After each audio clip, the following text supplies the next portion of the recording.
Hello friends, welcome back to my channel, and as you know I'm working through all of the James Bond themes and reviewing each one using my normal grading system, marking each one out of 10 in an attempt to build up a league table of all the James Bond themes in my order of preference.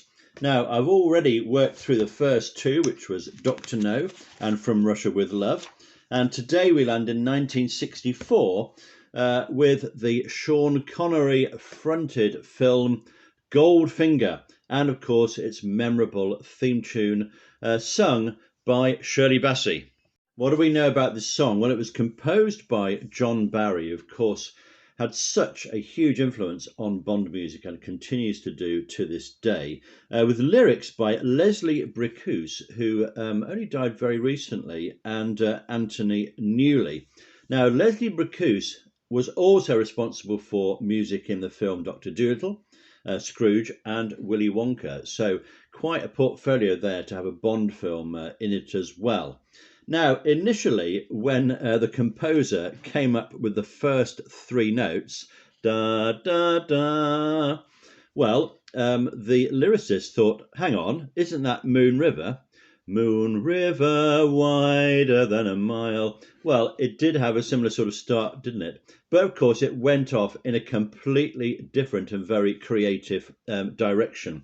And Shirley Bassey took this song to number 21 in the UK charts. Now, quite a few videos I've watched online where people have been rating all the Bond themes. This one came out on top, actually. Several different choices, but they averaged out their choices, and this was number one. So it'll be interesting to see what you think about this particular song. Now, initially, the demo was recorded by Anthony Newley, who was a sort of torch song singer and a musical star for many decades. But it was slightly different from the finished version. What happened was that in August 1964, Shirley Bassey went into the studio with John Barry to record the version of this, which we know. Now, it was a tough session. It took all day to record this, with John Barry demanding many retakes. Now, they broke for tea at one stage, and John Barry came up with an idea to add two notes at the start. Now, this has gone down in history. Let me show you what I mean. So the two notes were, which you think, well, that's pretty ordinary, isn't it? But then when you put the chords underneath, you get this. Play that again.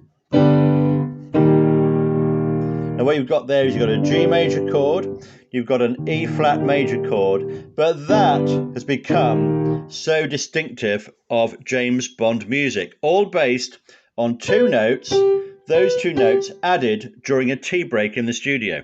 What happens in this song? Well, we've got the brass behaving like a trumpeting elephant in parts. We've got this fantastic booming bass. We've got this bizarre, unconventional song where the melody goes places you're not expecting. The song starts with the refrain, which again is fairly unusual, but the verse is just as strong. Now, when we listen to the vocals now, they do sound a little bit over-recorded. There's almost some distortion on some of the louder notes, and that's unfortunate. In fact, Shirley Bassey went back into the studio in 2014, apparently to correct two notes that weren't performed correctly in the first place. So that's an interesting thing for dedicated fans to listen to. We've got this distinctive clarion vocal from Shirley Bassey. What a fantastic performer. She knows how to get the most from a lyric.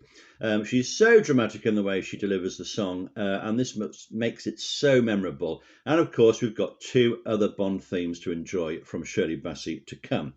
The pace increases at the end, and there's a thrilling final note.